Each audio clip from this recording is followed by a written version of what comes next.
மருத்துவ முறைகளில் சித்த மருத்துவமாக இருக்கட்டும், சீன மருத்துவமாக இருக்கட்டும், ஆயுர்வேத மருத்துவமாக இருக்கட்டும், உலகின் பல மருத்துவ முறைகள் எல்லாமே மீன்களை போற்றி இருக்கு. ஒட்டுமொத்தமாக மீன்கள் ஒரு சிறப்பான உணவுகள்ங்கிறதுல எந்த ஒரு மாற்று கருத்தும் பாரம்பரிய மருத்துவத்தில் இல்லை.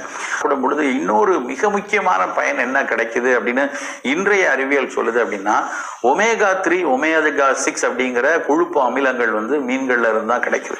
அவ்வப்போது மாசத்துக்கு ஒரு 3-4 தடவையாவது அதை எடுத்துக்கிட்டு வந்தோம்னா அந்த ஒமேகா எண்ணெய்கள் நமக்கு கிடைச்சு கொண்டே இருக்கும்.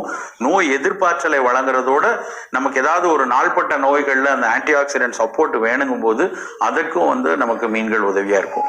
அப்புறம் அந்த மீன்கள் குழந்தைகளுக்கு எவ்வளவு தூரம் நல்லதோ அதே மாதிரி கர்ப்பிணி பெண்களுக்கும் மருத்துவ முறைகளில் சித்த மருத்துவமாக இருக்கட்டும், சீன மருத்துவமாக இருக்கட்டும், ஆயுர்வேத மருத்துவமாக இருக்கட்டும், உலகின் பல மருத்துவ முறைகள் எல்லாமே மீன்களை போற்றி இருக்கு. ஒட்டுமொத்தமாக மீன்கள் ஒரு